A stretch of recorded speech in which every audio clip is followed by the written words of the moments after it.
네, 정신의 뉴스 브런치 듣고 계신 지금 시각 10시 42분입니다. 식재료와 음식 문화에 대한 다양한 이야기 좀 전해드리겠습니다. 건강한 식탁 홍신의 요리연구가 자리해 주셨습니다. 어서 오세요. 네, 안녕하세요. 오늘은 소금 얘기. 네. 제일 중요한 얘기. 그렇죠. 제일 중요한 어떻게 보면은 뭐 네. 식탁에서 빠질 수 없다 이런 것보다도 생명하고 직결되는 맞아요. 문제예요. 그런데 뭐 늘 그렇지만 저희가 공기, 물, 소금 이렇게 되게 당연한 것들을 소중하게 생각을 안 해요. 당연하지 않게 생각하고 그러고 있다가 이제 또 미세먼지 때문에 맞아요. 한바탕 그리고 또 이제 수자원 그리고 물 공급 뭐 이런 것 때문에 한바탕 뭐 환경하고 다 연결이 되어 있는 거기 때문에 소금도 그런 거잖아요. 그렇죠. 소금도 자연에서 오는 거고요. 네. 근데 혹시 많은 사람들이 사실 저한테도 물어보지만 이런 것들이 있어요. 집에서 무슨 소금 드시고 계신지 기억나세요? 천일염? 네, 그렇죠. 천일염. 이렇게 대답하시는 분들이 그나마 소금을 어떤 거를 사 먹고 있다라고 인지를 하고 계시는 전 분들이신 이름도 거고. 사실은 알아요. 신한 소금? 네, 신안에서 온 천일염을 드시는군요. 네. 근데 많은 분들이 본인이 집에서 어떤 소금을 드시고 계시는지 모르세요. 근데 소금 너무 많이 파니까. 그죠. 많고 예. 그게 이제 제가 말씀드렸던 다양하고. 것처럼 물, 공기 다 똑같잖아요. 다양하고. 근데 지금은 약간 소금이 조금 이제 알고 드시는 분들이 조금 더 많이 생기면서 이 당연한 것들이 과연 어떤 소금을 어떻게 사서 먹어야 되는가에 관한 얘기를 해보려고 오늘 좀 준비를 했습니다. 그러면 앞서 뭐 천일염 그러니까 그쵸. 딱 얘기해 주셨는데 생산 방식에 따라서 여러 가지 있는 거예요. 많죠. 그리고 생산지가 달라요. 아까 생산지. 신안이라고 말씀을 하셨잖아요. 네. 근데 우리나라 같은 경우에는 천일염이 굉장히 당연하고 유명하고 바닷가에서 많이 하잖아요. 삼면이 바다고 네. 어떻게 보면 저희가 38선 이북으로 가지 못하기 때문에 섬나라나 마찬가지잖아요. 맞아요. 그렇기 때문에 바다에서 나오는 소금이 당연한데 전 세계적으로 바다에서 나오는 천일염의 분포도가 10% 미만이에요. 어머, 그거밖에 안 돼요? 그러면 나머지 소금이 뭐냐? 어디서 나와요? 소금? 이게 이제 암염이라고 하는 바위, 바위에서. 땅속 내에 있는 소금 그리고 또 호수염이라고 하는 호수에서 호수에서도. 나오는 소금들이 있어요. 그리고 뭐 여러 가지 저희가 이제 다른 소금들의 종류 이제 나오는 곳을 따지고 보면은 이렇게 되는데 이거 말고 우리가 실제로 흔히 식탁에서 먹는 소금들은 조금 우리가 알고 있는 다른 뭐 자연에서 오는 소금 느낌 물 안에 있는 소금을 보면은 굉장히 결정이 굵잖아요. 그렇죠. 근데 식탁 위에 있는 소금은 되게 곱단 말이에요. 네. 이런 소금들은 대부분 다 정제를 한 거예요. 정제염. 소금 자체가 가지고 있는 불순물이 생각보다 굉장히 많아요. 그게 미네랄 아닌가요? 그게 이제 미네랄도 그 일종이기는 하죠. 지금 정용실 아나운서님만 해도 굉장히 해박하셔서 그런가요? 소금이 어떠한 자원이고 무엇을 함유하고 있는지를 알고 계시기 때문에 미네랄이라는 얘기 먼저 나오는데 한동안 저희 천일염이 뭐 위생 논란 이런 것도 그런 휩싸인 것도 적이 얘기 있었어요. 맞아요. 하지만 그 위생 논란이라는 거는 우리가 그냥 바닷물 벌컥벌컥 마셨을 때랑 비슷한 건데 예. 근데 그거에 대해서 우리가 이미 해결을 하고 있었거든요. 정제염이라는 형태로. 그리고 또 그 이전에 우리나라 전통 소금이라는 자염이라는 게 있어요. 자염? 그건 못 들어봤는데요. 천일염이 물론 우리나라에서 많이 생산이 될 수 있는 소금 중에 하나죠. 근데 우리가 지금 소금이라는 이미지를 떠올리면 염전을 떠올리고 그렇죠. 넓은 염전에서 이렇게 뭔가 뭐 이렇게 갈고 밀어가지고 있듯이 밀어서. 그렇죠. 이렇게 하는 이 모습은 솔직히 말씀드리면은 일본 때문에 저희가 생기게 된 그런 소금 문화인 거고요. 원래는 저희가 이제 바닷물을 퍼다가 그거를 이제 살짝 이렇게 말렸다가 예. 그 상태로 그걸 또 끓여요. 끓여갖고 그 남은 침전물 그걸 이제 소금으로 말려갖고 먹는 형태의 자염이 그게 우리나라 자염이군요. 전통 소금인 거예요. 그래서 지금도 태안 지역 같은 데 가면 네. 자염을 생산을 하고 있고 이거를 생각보다 싼 가격에 공급을 하고 있어요. 그렇군요. 근데 이렇게 물을 끓여가지고 증발시켜갖고 얻은 소금의 장점이 뭐냐. 이게 우리가 흔히 말하는 왜 집에서 조금 소금 신경 쓰신다는 분들이 후라이팬에다가 이거를 구워갖고 드신다고도 하잖아요. 불순물 제거의 효과예요. 그렇겠네요. 그렇죠. 그래서 되게 순수한 소금을 얻을 수 있는 기회가 되게 많아지는데 이 기법이 우리나라의 전통 기법이라고 한다면 네. 요즘 시대에 사람들이 제일 많이 먹는 그러니까 안심하고 먹을 수 있고 우리가 흔히 말하는 해썹 인증 기관에서 생산을 한다라고 하는 정제염이 있거든요.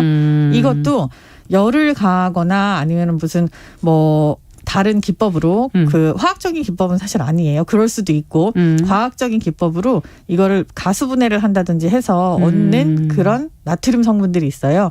이것들을 우리가 테이블 소금이라고 하고 정제염이라고 하죠. 그렇군요. 네. 되게 이런 많은 종류의 소금이 이렇게 있어요. 종류가 많은데 맛은 다 좀 차이가 있지 않나요? 있죠. 네. 제가 이 얘기를 빼뜨렸는데 그 맛이 나는 소금 아까 맛을 말씀하셔가지고 맛소금이라고 하는 카테고리가 또 있잖아요. 맞아요. 근데 이 맛소금을 요즘에 많이 안 쓰게 된 이유 중에 하나는 우리가 정제염으로 얻은 거에다가 글루타민산 나트륨이라고 하는 화학 조미료로 그러니까 알려진 일종의 거. 조미료가 거기에 이렇게 더딥혀진 거죠. 소금도 조미료의 일종으로 포함이 됩니다. 왜냐하면 이 소금이 가지고 있는 성질이 감칠맛을 끌어올려주고 네. 간을 맞춰야 단맛도 증가되고 우리가 머리에서 인식을 하잖아요, 맛을. 근데 여기에다가 글루타민산 나트륨 성분을 10% 정도 입혀서. 추가를 해서 네. 한 게 맛소금이에요. 그러니까는 요즘에는 아무래도 맛내는데 따로따로 쓰시기 때문에 네. 안 쓰시는 분들이 또 많고. 많죠. 네. 자, 근데 핑크색 소금도 봤어요. 아, 네. 색깔도 다른 것도 있더라고요. 그렇죠. 이게 이제 히말라야 핑크솔트라고 이름을 부르시기도 하죠. 이게 히말라야예요. 네, 근데 히말라야 암염이에요. 그러니까 어떻게 보면 암염. 히말라야는 산이잖아요. 근데 이 산에서 나오는 핑크솔트가 유명해서 이게 약간 대명사처럼 히말라야 핑크솔트라고 붙여져 있지만 전 세계 어디를 가도 이런 색깔이나 보라색 혹은 약간 완전히 무슨 크리스탈 같이 생긴 투명 이런 색깔의 암염들이 존재를 해요. 예. 근데 이 색깔이 왜 이렇게 핑크가 차이가 나요? 나냐? 예. 왜 이렇게 보라가 나냐? 네. 이게 아까 처음에 말씀하신 그 소금 안에 들어있는 그 이물질의 일종 미네랄들, 이 미네랄 종류에 따라서 시각적으로 저희가 다르게 보이는 거예요. 어떻게 보면 이게 광물질인 거잖아요. 그러네요. 우리가 흔히 뭐 쇠 먹으면은 암 걸려 이렇게 얘기하는 것처럼, 근데 이 소금 안에 광물질. 들어있는 것도 어떻게 네. 보면 광물질인 거잖아요. 맞아요. 근데 이 물질이 어떤 거냐에 따라서 시각적으로 다른 색깔을 띠고 있기 때문에 다 다른 색깔의 소금이 나오지만 실제로 우리가 흔히 알고 있는 하얀색이라고 알고 있는 소금도 예. 어떤 거는 밀크 색깔, 우유 색깔인 것도 있고 어떤 거는 투명하고 맞아요. 이게 이제 클라라티라고 하지만 투명도가 약간씩 다르기 때문에 그렇죠. 색깔이 굉장히 많이 다른 거예요. 그래서 이 지역에서 나오는 소금이 너무 좋아. 이거 봐, 밀크 색깔이잖아. 이런 식으로 얘기하는 게 그게 좋다 나쁘다로 따질 수 있는 게 아니라 광물질이 포함되어 있는 성분이 다르기 때문에 색깔이 다르다 이렇게 알고 계시면 됩니다. 그렇군요. 히말라야 핑크솔트가 유명한 건 그거는 왜 그래요? 많이 안 나서 그런가요? 아니요. 뭐 생산량 솔직히 꽤 되고요. 제가 아까 말씀드린 것처럼 천일염이 오히려 귀해요. 그렇기 때문에 프랑스산 계량제 천일염이라든지 이런 것들은 굉장히 비싸잖아요. 또 사해소금도 마찬가지고. 맞아요. 사해소금은 한국 소금도 상대적으로 저평가되어 있지만 우리도 굉장히 사실 질이 좋은 좋은 소금인데. 천일염을 생산을 하고 있단 말이에요. 네. 그런데 히말라야 핑크솔트가 조금 더 인지도가 높고 약간 더 가격이 높은 게 이게 굉장히 색깔이 예쁘고 맞아요. 흔하지 않은 색깔에 대한 마케팅. 그리고 그거를 히말라야 자를 붙여놓으니까 뭔가 괜찮아 보이는. 그렇죠. 굉장히 뭔가 되게 신비의 산이잖아요. 깨끗하고. 네. 이런 이미지 때문에 조금 더 가격이 높게 책정이 되어 있는 것 같아요. 네. 드셔보시고 근데 자기 입맛에 맞는 소금을 드시는 게 맞습니다. 사실 좋을 것 같은데 맛이 다르죠. 어르신들이 소금의 그 간수를 뺀다고 이런 표현을 하시잖아요. 그럼 이거는 뭐 아까 얘기해 주신 그런 정제하는 과정이라는 얘기인가요? 뭔가요? 일종의 정제하는 과정이 뺀다. 되겠죠. 간수는 뭐예요? 소금이 뭐 일단 천일염 우리 바다에서 온다라고 하면은 소금물 안에 바닷물 안에 소금이 포함이 되어 있는 걸로 일단 쉽게 생각하시면 되잖아요. 그렇죠.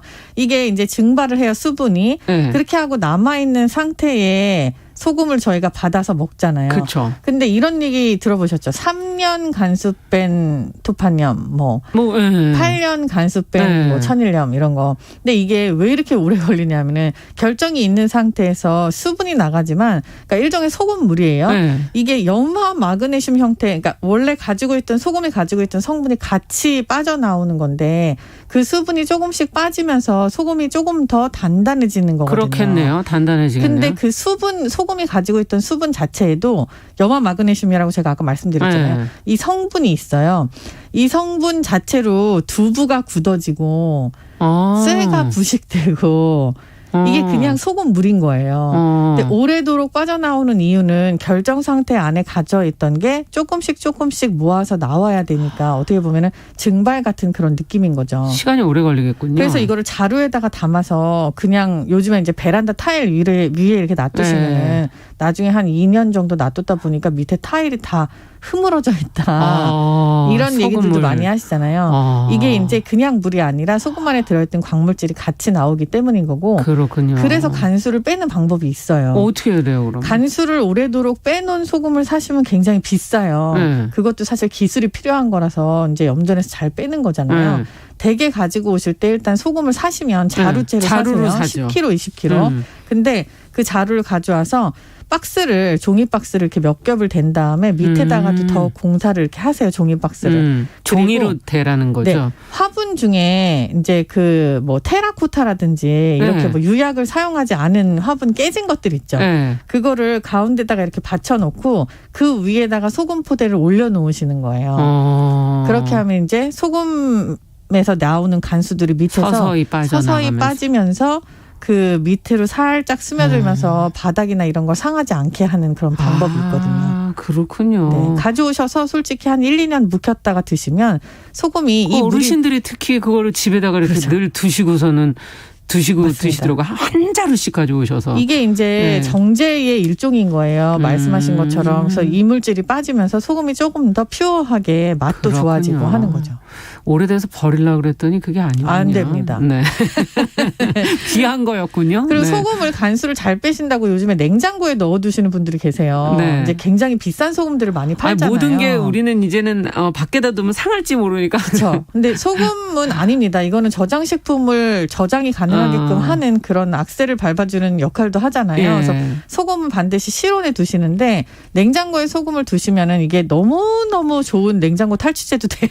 어머, 그러면 그 김치 냄새 이런 게 글로 다 들어가는 거예요? 소금 안으로 그 수분을 싹 잡아주기 때문에 약간 소량의 소금이 뭔가 오염이 됐다거나 좀 쓸 수 없다라고 했을 땐 주머니에 담아서 냉장고에 담아두시는 것도 그것도 또 방법이거든요. 숯 넣어놓듯이 소금을 넣어도 된다. 네. 마트에 가보니까 그 소금이 지금 말씀해 주신 것들이 다 굵기도 다르죠. 다 다르더라고요. 뭐 김장할 때 우리 물론 이제 제일 굵은 거를 이제 김장할 때 이제 쓰지만 어떨 때 어떤 것을 쓰면은 적합한지 이건 이제 종류하고도 사실 맞물리기는 하는데요. 이 굵기라는 게 요즘에는 일부러 굵기를 조정을 해서 만들기도 해요. 처음에 소금을 얻으면 저희가 이제 이거를 이제 호렴이라고 일단 칭하면 이물질이 있어요. 근데 그 이물질이 있는 상태의 첫 소금을 가지고 저희 옛날에 선조들은 떡을 만들었어요. 이게 이 이물질이라고 하는 거를 되게 좋은 미네랄로 간주를 해서 그렇게 해서 떡을 만들면 떡이 훨씬 더 잘 된다라는 믿음이 있었거든요. 근데 이 상태 말고 우리가 흔히 말하는 김치에 많이 사용하는 게 꽃소금이잖아요. 꽃소금이라는 것 자체는 결정이 꽃 모양이기 때문인데 이것도 한번 끓여갖고 날려갖고 만든 거거든요. 근데 저희가 지금 오늘 또 꽃소금부터 제제염까지 설명할 시간이 길지를 않으니 다음 시간에 이 설명을 다시 드려야겠네요. 오늘 질문 몇 개 하지도 않았는데 벌써 시간이 다 지나가요. 소금이 정말 너무너무 할 얘기가 많습니다. 그리고 다음 시간에 댁에서 어떤 음식에 어떻게 사용하면 되는지 그걸 중요한 거 들으려고 그랬는데 다음 시간에 주신다고요? 설명해드릴게요. 네, 이거 어쩔 수 없이 다음 시간 또 챙겨서 들어야 되겠네. 자, 건강한 식탁 소금에 관한 이야기 홍신의 요리연구가와 함께했고요. 다음 시간에도 계속 좀 이어드리겠습니다. 오늘 말씀 잘 들었습니다. 감사합니다. 감사합니다.